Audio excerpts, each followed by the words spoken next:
Picture this for a second. 1.4 trillion pieces of paper. Wow.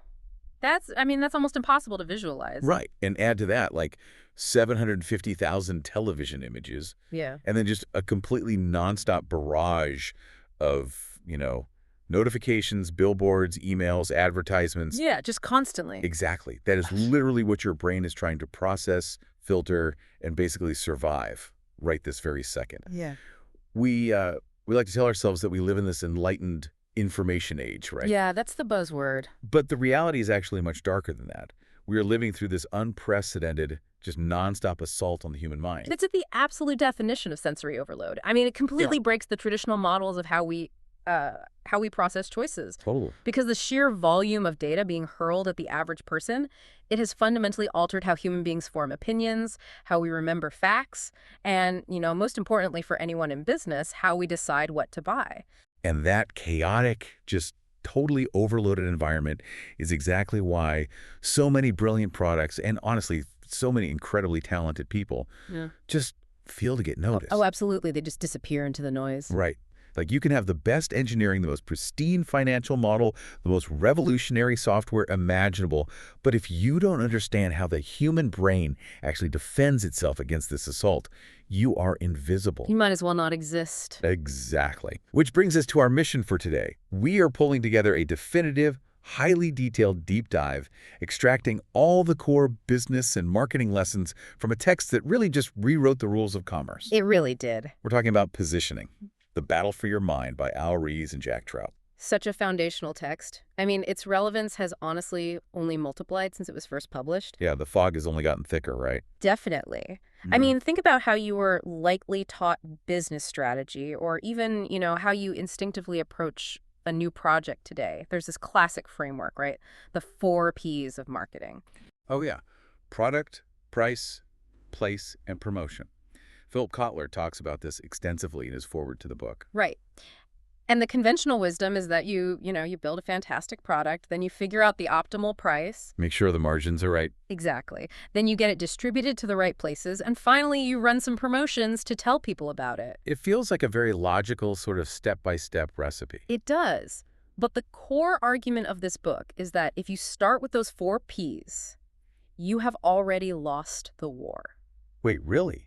Before you even start? Yes, because there is a crucial step, like a step 0, essentially, that has to happen before you even think about tweaking the product or setting a price. And that step is positioning. Because I feel like positioning is so widely misunderstood. Oh, completely. Yeah. People assume positioning is something you do to the product itself. Like changing the packaging. Yeah, or adding a new feature, or, reformulating the ingredients to make it sound premium. Right.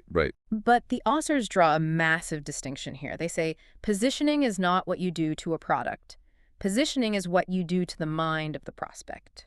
What you do to the mind. Okay, so it's a completely outside-in approach. Exactly. And I want to emphasize, if you are listening to this right now, this applies to you. Whether you are, launching a global consumer brand or selling some niche B2B software service, or even just trying to secure a promotion in your own career, you need a distinct position. You really do. So to really grasp how to build that position, we kind of have to start by analyzing the terrain, right? We have to map out the modern battlefield. Which is the overcommunicated society. Yeah, and the statistics presented here are just a massive wake-up call. Like the United States consumes 57% of the world's advertising. Which is wild. And that's despite having only about 6% of the global population. The per capita consumption of advertising in America is just astronomical compared to the rest of the world. Well, and think about it historically. Advertising used to be an event. Decades ago, if a company bought a full-page ad in a national magazine, it commanded attention. People actually read it. Right, it was like a sledgehammer.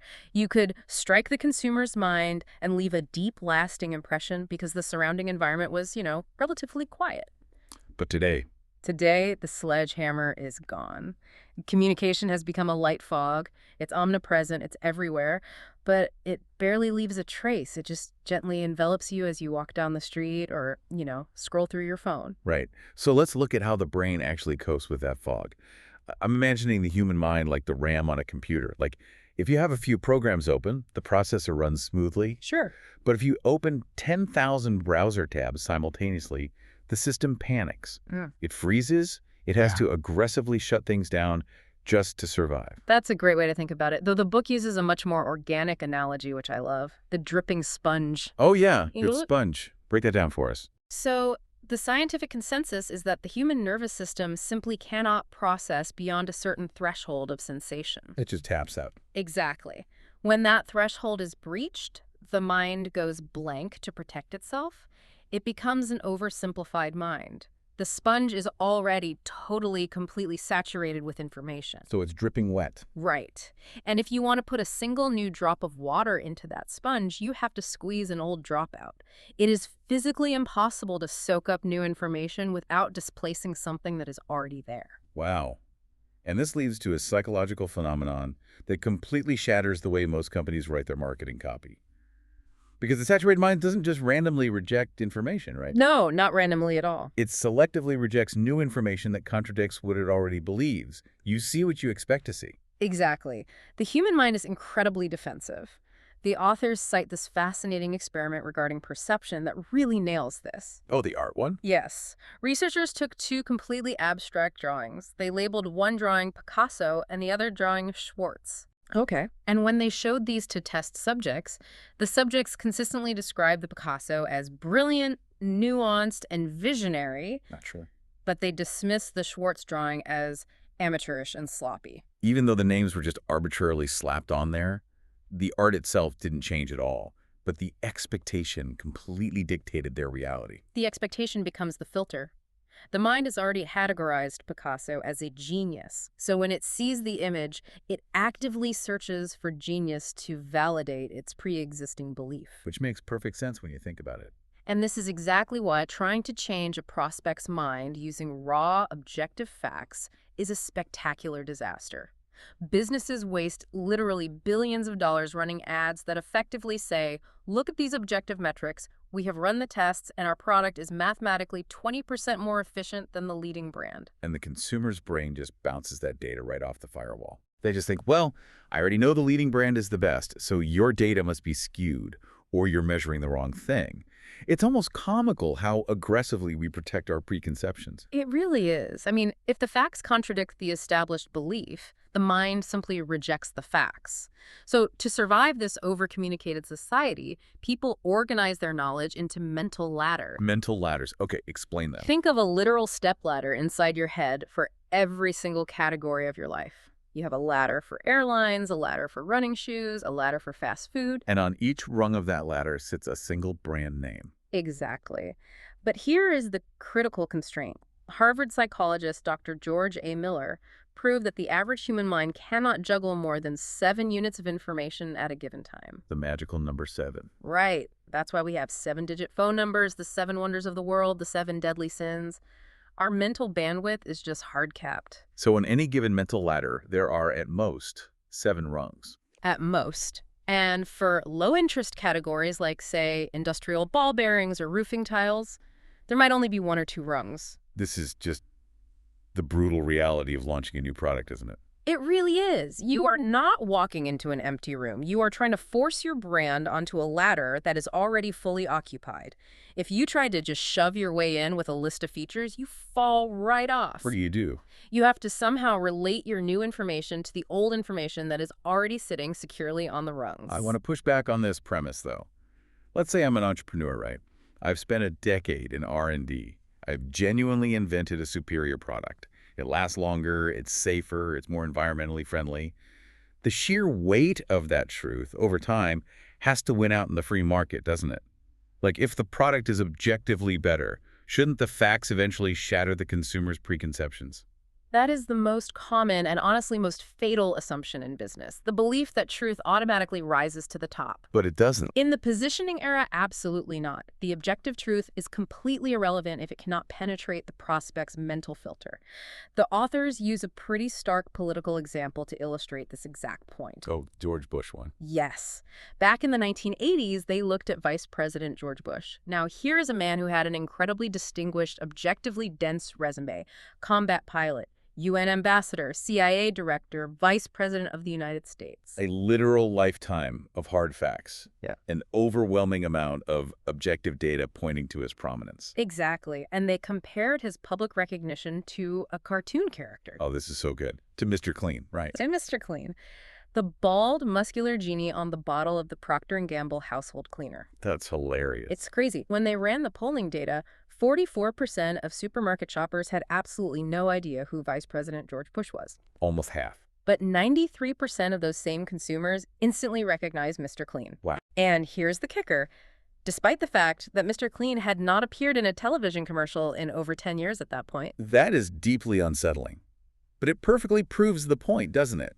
In an overcommunicated society, perception is the reality. Exactly. Mr. Clean owned a very simple, intensely focused position in the mind. The vice president had a complex, nuanced history that didn't fit neatly onto a single rung of a mental ladder. So mine just filtered him out. Just completely tuned him out. If your superior engineering facts don't slide smoothly into an existing mental framework, the consumer will ignore them forever.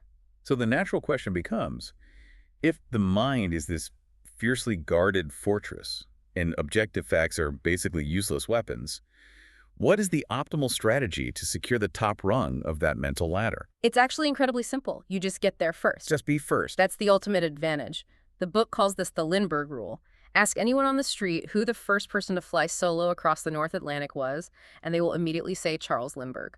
But if you ask them who the second person was... I have no idea. Absolute silence. Nobody knows. Was it Amelia Earhart? People assume she was the second person to cross, but she wasn't. It was a guy named Burt Hinkler. Never heard of him. Exactly. And he actually flew faster and consumed less fuel than Lindbergh. His flight was objectively superior. Oh, wow. So he had the better product. Yes. But it doesn't matter. He was second. Amelia Earhart is famous because she was the first woman to fly solo across the Atlantic. She found a new ladder to be first on. That is brilliant, because in the battle for the mind, being second is essentially being nowhere. The market data consistently validates the Lindbergh Rule, too. The brand that establishes the leadership position, the first one to securely occupy the top rung of the mental ladder, usually enjoys twice the long-term market share of the number 2 brand. Twice the share. Yeah, and the number 2 brand typically has twice the share of the number 3 brand. It creates an incredibly stable, rigid pecking order. Look at the absolute titans of industry. IBM was first in mainframe computers. Hertz was first in rent-a-cars. Coca-Cola was first in colas. Kleenex was first in facial tissues. They got into the mind first, and the dripping sponge squeezed everyone else out. But holding on to that top rung requires a very specific posture, doesn't it?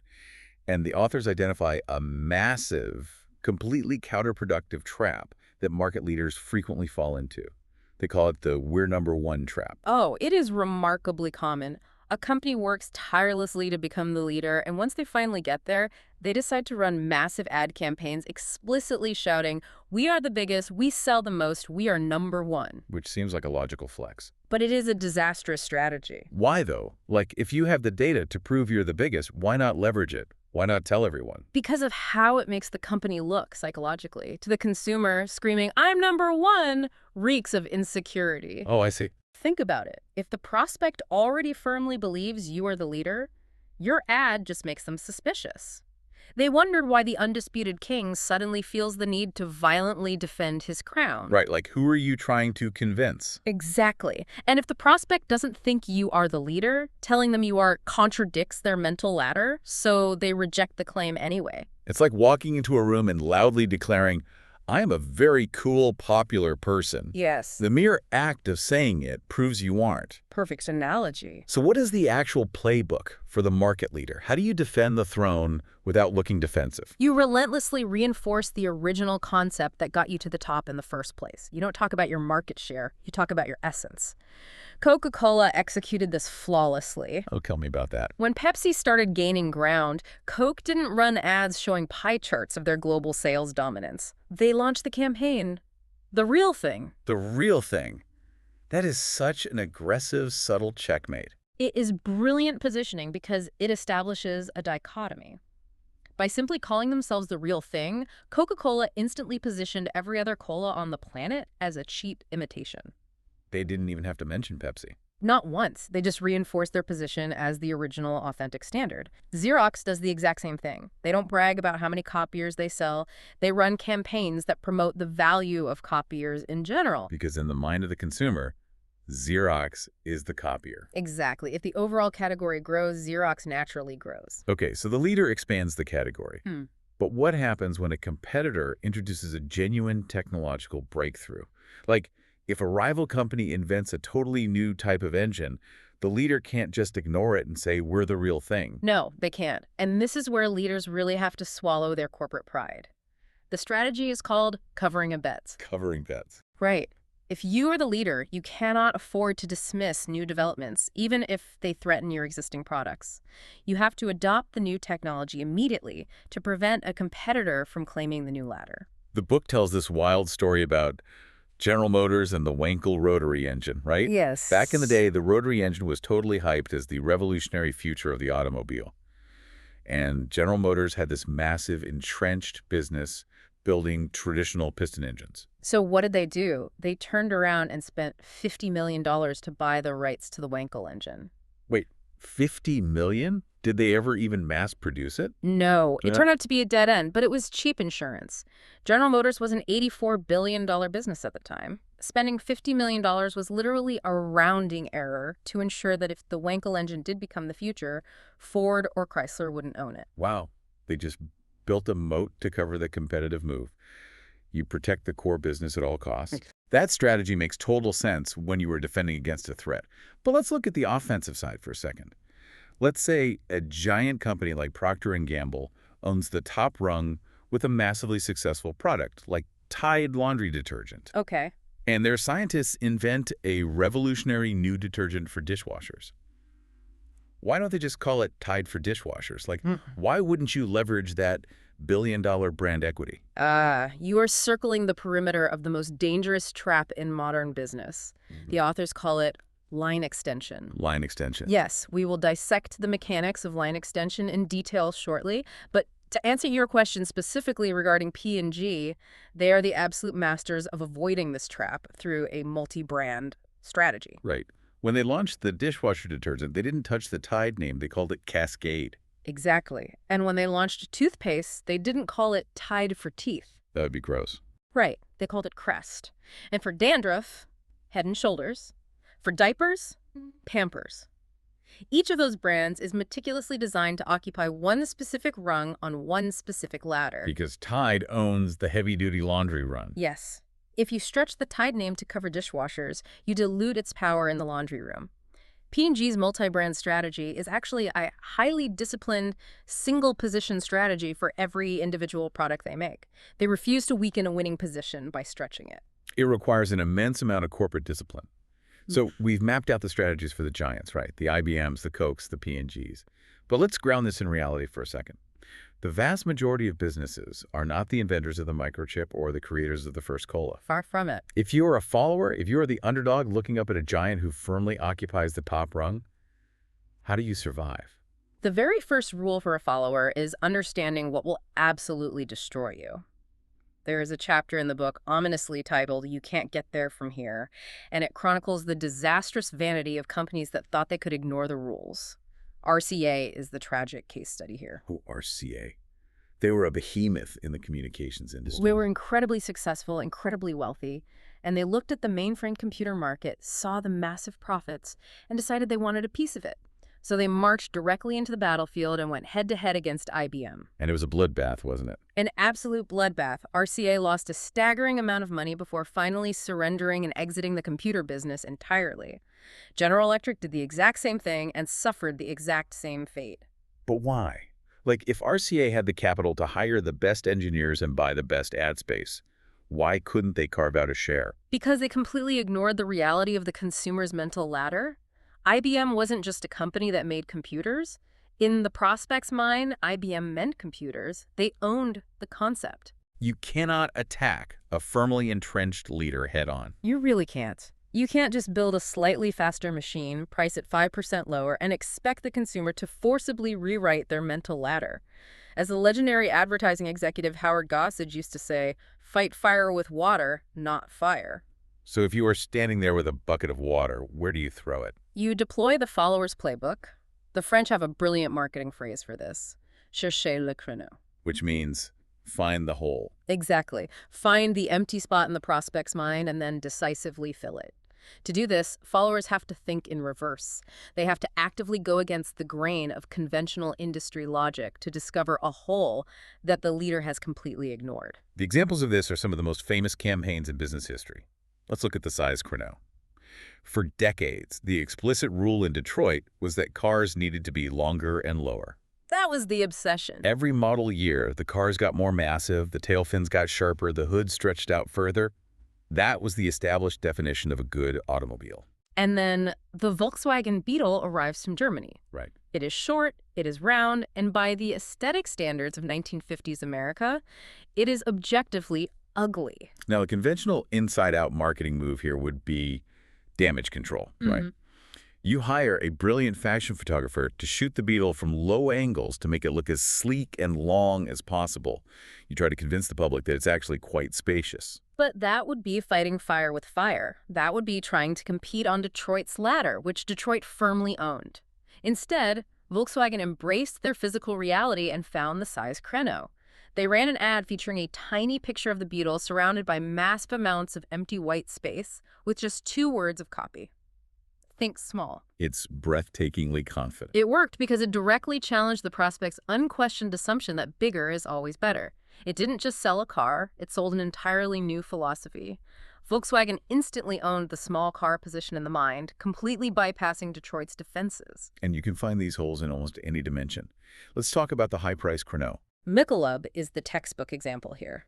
Anheuser-Busch recognized an untapped psychological desire for a premium-priced domestic beer. They launched with the slogan, "First class is Michelob." They didn't just quietly price it higher. They made the high price the central feature of the advertising. Yes, it signaled quality. Mobil 1 executed the same strategy with synthetic engine oil. When conventional oil was selling for pennies, Mobil 1 launched at $3.95 a quart. But there is a massive caveat here, right? You can't just slap a luxury price tag on a mediocre product and expect the psychology to save you. Absolutely not. You must be the first to establish the high price position, and you must pack it up with a valid product story. Mobil 1 had genuine synthetic technology. Michelob had a distinct brewing process. If you just charge more out of sheer corporate greed, the consumer will see right through it. The price has to be justified by a tangible difference. So you have size, you have price. My personal favorite, though, is the sex creneau, or the gender positioning, because it shows how totally arbitrary and psychological these ladders are. It is a profound psychological play. Look at Marlboro cigarettes. Before the 1950s, Marlboro was positioned as a mild, somewhat feminine brand. It literally had a red tip to hide lipstick stains. Its market share was negligible. Wow, I didn't know that. Yeah. Then they completely pivoted. They created the Marlboro Man, the rugged cowboy, the vast open plains. They established the first definitively masculine position in the cigarette market, and they skyrocketed from a minor player to the #1 brand in the world. What's wild is that the timing of finding that hole is everything. The book points out that 20 years later, another tobacco company, Lorillard, tried to launch a masculine cigarette called Luke. Oh, man, what a disaster. It was a spectacular failure. They had a great name, great imagery, but the hole was already filled. Marlboro owned the masculine rung. The mind rejects the duplicate. But you know, the ultimate gender creneau has to be Revlon. Oh, Charlie Perfume. Yes. Revlon's strategy with Charlie Perfume is a masterclass in reverse thinking. Perfume is traditionally the most delicate, hyper-feminine product imaginable. Marketing was all about soft lighting, romance, and elegance. So Revlon looked at that crowded ladder and walked the exact opposite direction. They introduced a perfume with a masculine name. Charlie. And they ran ads featuring confident women striding forward wearing tailored pantsuits. It completely upended the visual language of the industry. And it became the largest selling brand of perfume in the world. They found a massive empty hole by doing the exact opposite of what logic and tradition dictated. Okay, so finding an empty hole is powerful. But what if you don't want to exist in an empty corner? What if you want to relate yourself directly to the giant who owns the room? This is the against position, right? The against position is incredibly potent because it leverages the leader's massive mindshare to elevate the follower. Avis Rent-A-Cars is the most famous execution of this. Oh, I love this story. For 13 years, Avis bled money trying to compete with Hertz. They were running generic ads about the quality of their cars. Then they entirely changed tactics. They ran an ad that stated, Avis is only nobody to and rent a car, so why go with us? We try harder. It breaks every rule of corporate ego. They paid for a national ad campaign to literally admit they were second best. But look at the psychological mechanics. Hertz already firmly owned the top rung. Everyone knew that. By publicly acknowledging Hertz's dominance, Avis firmly bolted their own brand to the rung directly underneath Hertz. They attached themselves to the leader. So by saying we're number two, they essentially told the consumer, you don't need to think about national or budget or anyone else. It's just Hertz and us. Exactly. That single campaign turned a massive corporate loss into a $1.2 million profit the first year and $2.6 million the next year. 7-Up pulled off the exact same maneuver in the beverage aisle, didn't they? 2 out of every 3 soft drinks consumed in America were colas. Coke and Pepsi dominated the mind. So 7-Up didn't run ads saying, we have a refreshing lemon-lime flavor. That doesn't anchor them to anything. They position themselves as the uncola. The uncola, so good. They wormed their way onto the massive cola ladder by positioning themselves as the distinct, legitimate alternative to the giants. They defined themselves by what they were against. But you know, the Avis story has a dark twist. They found massive success with, we try harder, but then they fell into a psychological trap that destroys so many successful followers. The book calls it the FWMTS trap. Which stands for? Forgot what made them successful. As Avis grew and became highly profitable, corporate arrogance crept back in. They got tired of being number two, so they dropped the We Try Harder campaign and they started running ads proclaiming, Avis is going to be number one. Which completely violates the rule. It's exactly the kind of insecure, brag-and-boast advertising that the mind rejects. It was a disaster. It failed because it contradicted the very concept that Avis owned in the mind. The consumer liked them because they were the scrappy underdog trying harder. The moment they started acting like the arrogant leader, the consumer's mind rejected the message. They forgot the position they actually owned. I have to pause and ask a strategic question here. If I'm a business owner reading this playbook, finding a hole or permanently settling for the number 2 spot feels incredibly limiting. What if my ambition is bigger? What if I want my product to appeal to everybody? I don't want a niche. I want the whole market.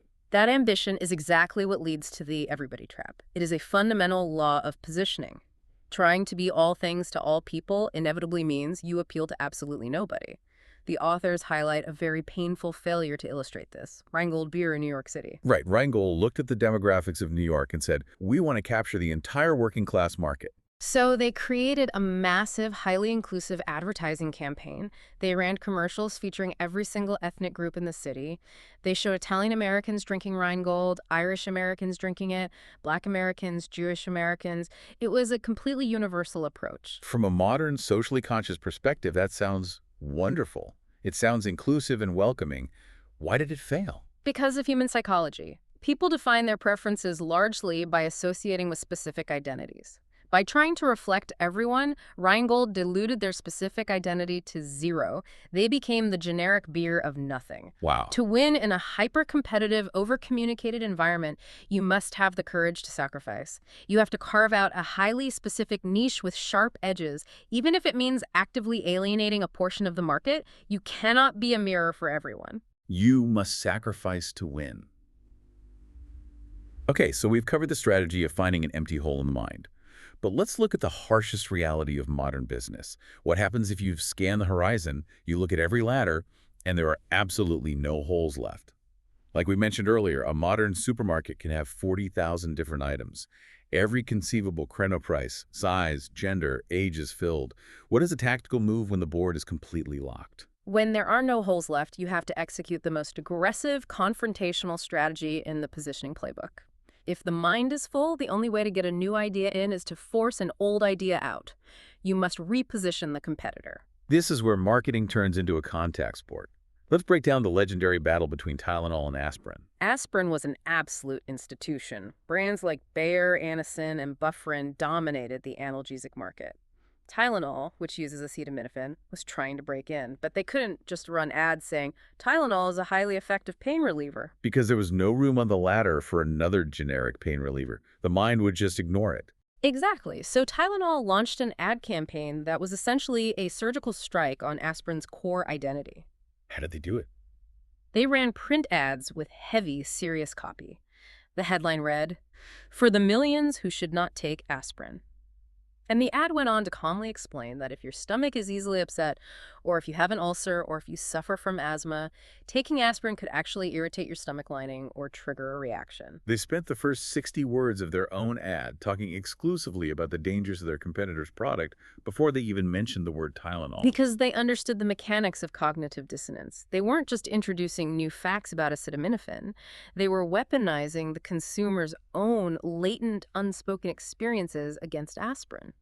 Millions of people did experience mild stomach discomfort after taking aspirin, but they just accepted it as normal. Right, like that's just what happens. Tylenol took that quiet discomfort and amplified it into a glaring flaw. They didn't just promote Tylenol, they actively dismantled the prospect's belief that aspirin was a safe, universal cure-all. And the result was a complete shift in the market. Tylenol soared past all the aspirin giants to become the #1 analgesic brand in America.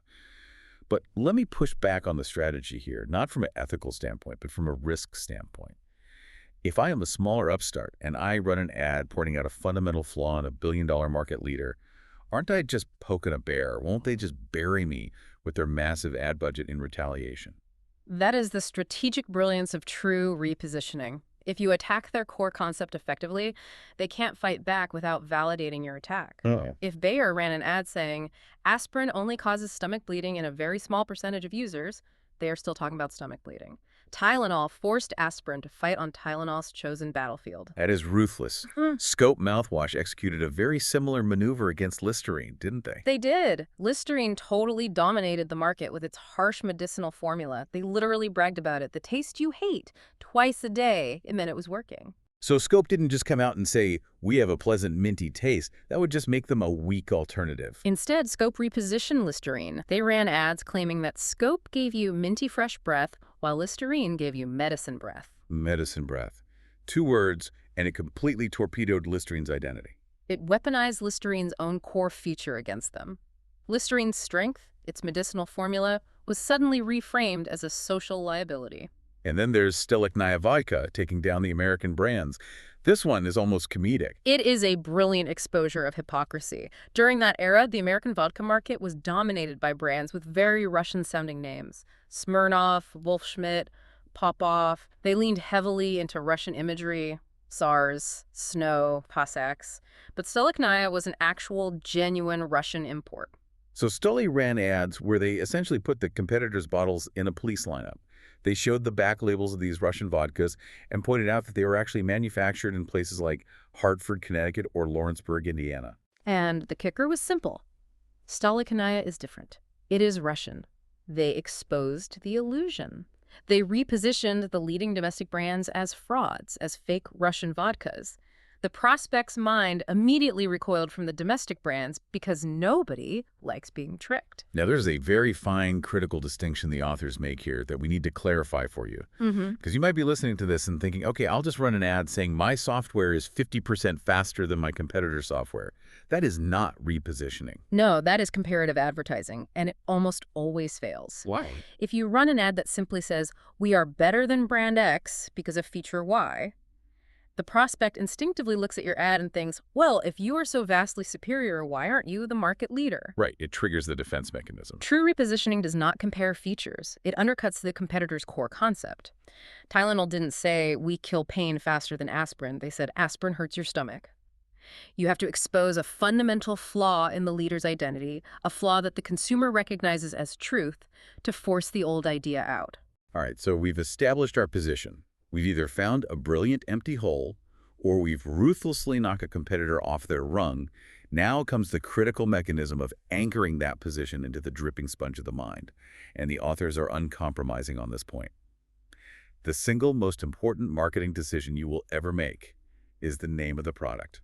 In the past, when the market was less crowded, a company could get away with a lazy, meaningless name. Today, in the overcommunicated society, a bad name is a death sentence. The name is the literal hook that hangs the brand on the product ladder in the prospect's mind. Bad names literally kill products before they even leave the shelf. The book mentions Men & E deodorant. Men has spent a massive budget launching it, but what on earth does Men & E mean? It sounds like a vitamin supplement. Right. Or Edge. Shaving cream. It struggled heavily in its early years because the word edge tells you absolutely nothing about shaving. Conversely, look at the brilliant names. A great name begins the positioning process the exact second the consumer hears it. It telegraphs a major benefit immediately. Head and Shoulders shampoo, you know exactly what it does. Intensive Care skin lotion, Die Hard batteries, People magazine. The name does the heavy psychological lifting before the advertising copy even begins. But corporate America loves to fall into what the authors call the no-name trap. Companies with long descriptive names decide they want to sound sleek and modern, so they just reduce their identity to a set of initials. Like United States Rubber rebranded to Uniroyal, which is a fantastic, strong coined name, but others just go straight to initials like USR or EYNT. Initials are a psychological dead end. The human mind works heavily by ear. People have to be able to sound out a name smoothly in their head. Initials offer zero phonetic hook. Now, companies will point to IBM or GE and say, initials work for them, but that is survivor bias. IBM works because International Business Machines was already a massive, universally recognized force before they transitioned to initials. Anonymity is a precious resource for a growing company. Do not squander it on a forgettable, meaningless acronym. Okay, we are now entering the territory of the ultimate marketing sin. If you remember one concept from this deep dive, let it be this: the line extension trap. The authors referred to line extension as the marketing sickness of the past decade, and frankly, the disease has only spread wider since then. Line extension is the pure embodiment of inside-out corporate logic. Walk us through the boardroom logic. Why is it so tempting? Picture a group of executives sitting around a conference table. They have spent decades building a highly respected, famous brand name, let's say Dial Soap. The brand equity is worth billions. Now they want to launch a deodorant. Logic dictates: we already own this incredibly trusted name. Why spend $50 million building a new name from scratch? Let's just call it Dial Deodorant. The consumers love our soap, so they'll buy our deodorant. It sounds so fiscally responsible. It sounds like synergy. But the consumer's mind dictates the exact opposite reality. This is outside-in thinking. In the mind of the consumer, a strong brand name isn't just a corporate manufacturer. The name is the product. Dial doesn't just make soap. Dial means soap. Bayer means aspirin. Kleenex means tissue. It's the teeter-totter principle. I love this visual from the book. One name cannot stand for two entirely distinct products. When one goes up, the other fundamentally has to go down. Heinz is the classic tragedy of the teeter-totter. For decades, Heinz meant pickles. They owned the pickle position. They were undisputed. Then, inside-out logic took over. They decided to put the famous Heinz name on ketchup. They poured millions into advertising and successfully forced Heinz onto the top rung of the ketchup ladder. But what happened to the pickles? The Peter-Totter tip. Exactly. By making Heinz mean ketchup, it could no longer mean pickles. They lost their pickle leadership to Vlasic. Or look at the pharmaceutical industry. Bayer introduced a product called Bayer non-aspirin to fight Tylenol. Think about the cognitive dissonance that creates in a consumer's brain. If Bayer means aspirin, then Bayer non-aspirin literally translates in the mind to aspirin non-aspirin. It is a linguistic paradox. It completely confused the market and failed. The same thing happened with Alka-Seltzer Plus. It was formulated to fight cold remedies like Dristan. But because they used the Alka-Seltzer name, it didn't pull customers away from Dristan. It just cannibalized sales from regular Alka-Seltzer. It competed with itself. The starkest contrast the book offers is between JCPenney and Sears. Sears developed a revolutionary new car battery. Did they call it the Sears battery? No. They gave it a brilliant, dedicated name, Die Hard. JCPenney, falling into the line extension trap, launched their own battery and named it the JCPenney battery. They assumed their massive retail reputation would carry it. But on the battery ladder in the consumer's mind, Die Hard secured the top rung instantly, and JCPenney was nowhere to be found. A retail store name cannot compete with a dedicated product name. It just doesn't work. I have to push back here, though. Let's look at the modern landscape. Look at a company like Apple. They have the Apple name on laptops, phones, smartwatches, and headphones. Or Amazon. They sell cloud computing, groceries, and streaming video. Isn't that the definition of line extension? How does the theory hold up against these massive tech ecosystems? It's a great challenge, but if you look closely at how those tech giants actually structure their nomenclature, they are largely following the rules. Apple does not sell the Apple computer and the Apple phone and the Apple Watch. They use distinct, highly recognizable multi-brands under a corporate umbrella. They sell the Mac, the iPhone, the iPad. When you say iPhone, the mind immediately sees a specific product. Amazon does the same thing. They don't call their cloud service Amazon Computers. They call it AWS, which operates as a completely distinct entity in the B2B space, separate from the retail store. When companies blur those lines too heavily, they stumble. Okay, so if a company is worried they are blurring the lines, how do they test it? The book offers two great practical tests to see if you've fallen into the line extension trap. First is the shopping list test. Imagine you're writing out a grocery list for your spouse. If you write the word craft on the list, does your spouse know what to buy? No, because craft line extended into cheese, mayonnaise, salad dressing, macaroni. Craft means everything, which means nothing specific. But if you write the word Philadelphia, your spouse comes home with cream cheese. Philadelphia is a strong, single-positioned brand. And the second is the bartender test. If you walk into a crowded bar and order J&B on the rocks, the bartender immediately pours you scotch. If you order Beefeater, you get gin. But if you order Cuddy on the rocks, the bartender has to pause and ask for clarification. Do you mean a regular Cuddy Sark or the expensive Cuddy 12? Line extension creates friction and confusion at the exact moment of sale. So a brand name is essentially a rubber band. You can stretch it a tiny bit like Del Monte, using its name for both canned peas and canned corn, because they're in the exact same mental category of canned vegetables. But if you stretch that rubber band to a totally different category, it snaps. But let me ask you, is there ever a scenario where line extension is actually the correct strategic move? Yes, but with severe restrictions. It works for generic commodity items where brand preference isn't strong like standard industrial chemicals. It works if you have an almost non-existent advertising budget and you desperately need immediate short-term recognition just to get on the shelf. Or it works for highly technical items sold directly by traveling sales reps, where the rep does the explaining, rather than products sitting on a crowded retail shelf where the name has to do the selling. But if you are launching a true breakthrough product that you want to dominate a category, never line extend. Give it a new ladder and give it a new name. We are entering the final stretch of this deep dive, and this is where the theory expands outward. Because the rules of positioning don't just apply to bars of soap or car batteries. They apply to services, to massive institutions, and most importantly, to your own life and career. Positioning a service is inherently more difficult than positioning a product because a service is invisible. You can't show a picture of it on a billboard. Western Union faced this when they introduced Mailgram.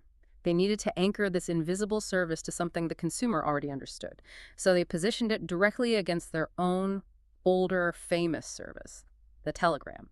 They called Mailgram the new, fast way. With products, visual advertising usually works best.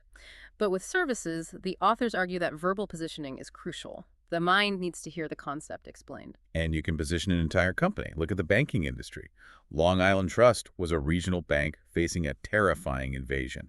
Massive New York City giants like Citibank and Chase Manhattan were expanding into the suburbs. Long Island Trust knew they couldn't fight the giants on capital size or global reach or the number of branches. That would be fighting fire with fire.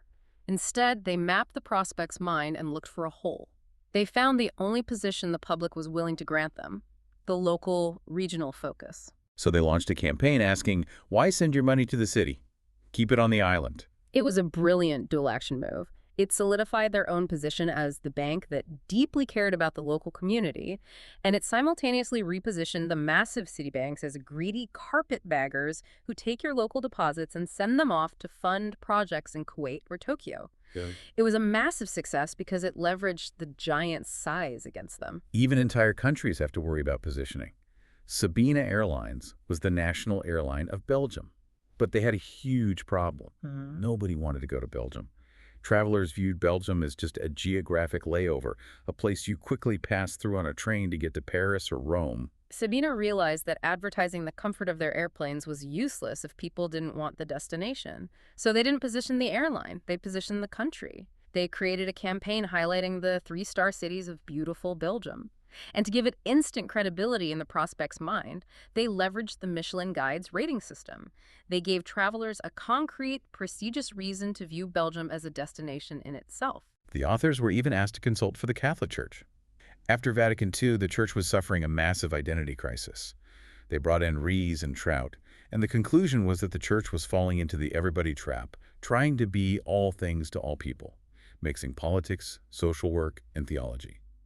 The positioning solution was to aggressively simplify, to return to a core essence, moving away from being a teacher of the law and returning to the position of a teacher of the word. Which brings us to the most personal and arguably most valuable application of this entire philosophy, positioning yourself. If you are listening to this right now, thinking about your own trajectory in the corporate world or as an entrepreneur, these rules apply to you.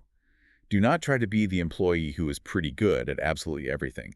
The jack of all trades is the everybody trap. Define yourself. Be a specialist.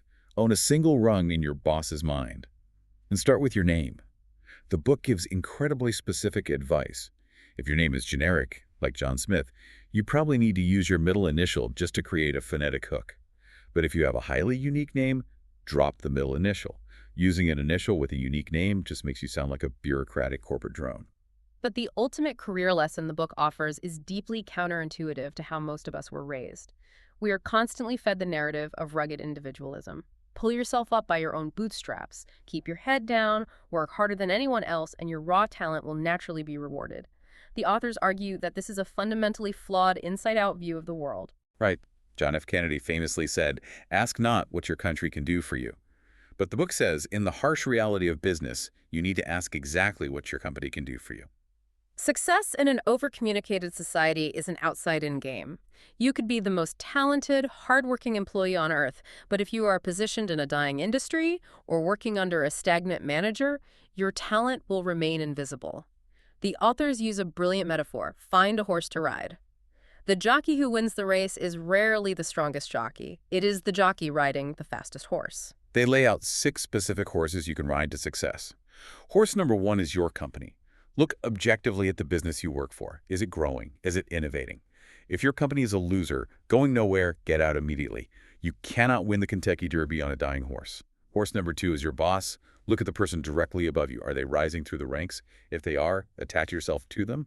When they get promoted, they will pull you up into the vacuum they leave behind. Horse number 3 is a friend. Most major career breaks do not come from blind resumes. They come from personal networks. Keep your network alive. Send articles. Stay in touch. Be of value to them. Horse number 4 is an idea. This requires immense courage. If you have a truly revolutionary idea, you have to be willing to ride it into conflict. People will ridicule it at first because it contradicts their mental ladders. You have to endure that. Horse number 5 is faith. Having faith in others and their ideas, backing the right visionary early on. And finally, horse number 6 is yourself. And the authors explicitly warn that riding yourself, relying solely on your own raw effort without leveraging a company, a boss, or an idea, is the hardest, slowest, and least reliable horse in the race. It goes against our ego, but it is the truth of positioning. You have to actively place yourself in the path of momentum. Pick the right horse. We've covered a massive amount of psychological terrain today. To survive in this overcommunicated society, you must cultivate specific traits. You need the vision to see long-term trends before they solidify. You need the courage to strike first and claim the top rung. You need the brutal objectivity to view your product or yourself exactly as the consumer sees you, without ego. You need the simplicity to cut your message down to a razor-sharp point. And above all, you need patience. Positioning is a cumulative, long-term game. Once you find that brilliant creneau or establish that winning formula, you do not change it just because you are bored. You hammer that single position year after year. To leave you with actionable advice, the book offers 6 final diagnostic questions to run your business or your career through. Number 1, what specific position do you currently own in the mind of the prospect? Number 2, what is the specific position you want to own? Number 3, whom must you outgun or reposition to get there? Number 4, do you actually have enough money and resources to shout above the noise level of the fog? Number 5, can you stick it out and be patient? And number 6, does your creative output, your ads, your packaging, the way you dress for work actually match the position you are claiming? I will leave you with one final thought to mull over, building on everything we've discussed. Look at your own career or your current business. Close your eyes and imagine the mind of your most important client, your boss, or your colleagues. What is the single word or concept that you own in their mind? If you are a brand of soap, are you the deodorant soap or are you the moisturizing soap? If you are an employee, are you the crisis manager or are you the creative innovator? If you cannot identify that one specific word immediately, do you truly have a position at all? Before you try to shove another box of facts into the messy, chaotic, overflowing attic of the consumer's mind, ask yourself if you've done the work to carve out a space for it first. Thank you for joining us on this deep dive. Step out of the communication fog, stop fighting fire with fire, and start claiming your position in the mind.